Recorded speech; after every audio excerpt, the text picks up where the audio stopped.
అన్నదాతలకు కూటమి ప్రభుత్వం ఎప్పుడూ అండగా ఉంటుందని కోవూరు ఎమ్మెల్యే వేమిరెడ్డి ప్రశాంతిరెడ్డి వెల్లడించారు. నెల్లూరు జిల్లా కోవూరులో ఏర్పాటు చేసిన పడుగుపాడు ప్రాథమిక వ్యవసాయ సహకార సంఘం భవనాన్ని, ధాన్యం కొనుగోలు కేంద్రాన్ని ఆమె ప్రారంభించారు.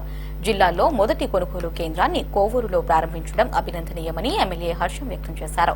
రైతుల సమస్యలను ప్రభుత్వం దృష్టికి తీసుకువెళ్లి పరిష్కరిస్తామని, ప్రభుత్వ రాయితీలు అందించి లబ్ది చేకూరుస్తామన్నారు. దళారులు, మధ్యవర్తుల కారణంగా నష్టపోకుండా కనీస గిట్టుబాటు ధర కల్పించడంలో సహాయపడే సహకార సంఘాల సేవలను రైతులు సద్వినియోగం చేసుకోవాలని ప్రశాంతిరెడ్డి కోరారు.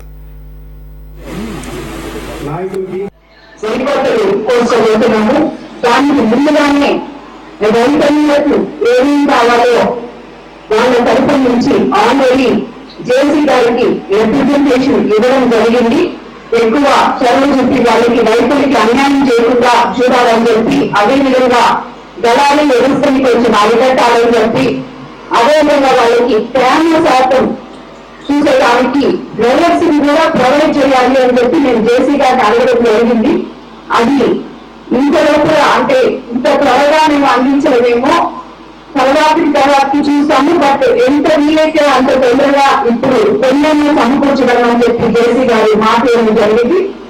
సో ఈ విధంగా మనము రైతులకి ఏ రకంగా అయితే, ఎందుకంటే అత్యంత డెల్టా ప్రాంతమైన ఎంతో మంది గొప్ప గొప్ప రైతులు ఉన్న ఈ కాన్స్టిట్యున్సీకి ఎమ్మెల్యే కావడం, మీరు నన్ను ఎమ్మెల్యేగా ఎన్నుకోవడం నిజంగా అందరికీ రైతులందరికీ ధన్యవాదాలు తెలుపుతున్నాను. కాబట్టి ప్రతి